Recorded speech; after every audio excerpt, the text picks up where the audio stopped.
আমি আমি ওকে ছাড়া বাঁচতে পারবো না। ও ও চলে গেলে আমি আমি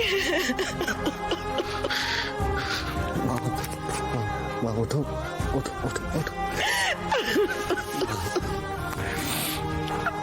মা, তুমি কি করে ভাবলে যে আমি তোমায় ছেড়ে চলে যাবো? হ্যাঁ, আমি তোমায় ছেড়ে, তোমাদের ছেড়ে আমি কোথাও যাব না, কোথাও যাব না মা, কোথাও যাব না।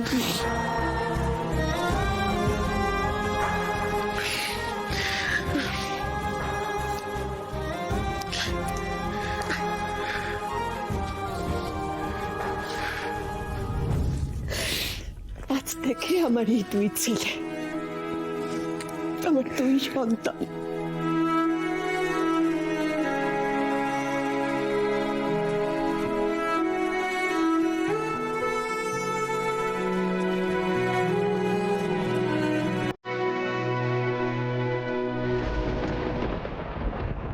আমি বলেছিলাম না, আপনি দাদাকে নিয়ে মায়ের সামনে এসে দাঁড়ালে সব ঠিক হয়ে যাবে। হলো তো। তোমার উপর ভরসা করেই তো এবারতে এসেছিলাম মা। আমি আশাহত হইনি। আমার বিশ্বাস শুভজিৎ ওর মায়ের স্নেহ পেলে খুব তাড়াতাড়ি সুস্থ হয়ে উঠবে। আজ থেকে দাদাকে সুস্থ করে তোলার দায়িত্ব আমার।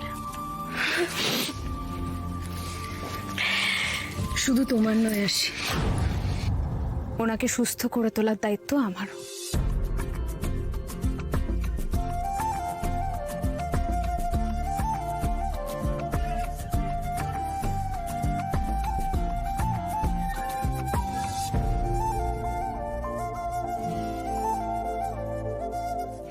যে যে যা অপরাধ করেছে তার কোনো ক্ষমা নেই।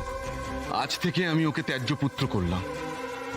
সাক্ষ্য, আমার যা সম্পত্তি আমি তোমার আর শুভজিতের নামে লিখে দিতে চাই।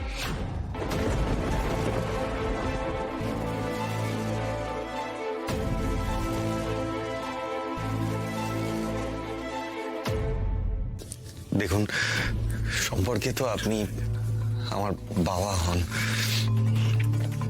আমি জানি আপনি কোন জায়গা থেকে আমার নামে সম্পত্তি লিখে দিতে চাইছেন, কিন্তু বিশ্বাস করুন এই ব্যাপারটায় আমার আপত্তি আছে। আপত্তি আছে? হ্যাঁ, আমি চাই আপনি আপনার সমস্ত সম্পত্তি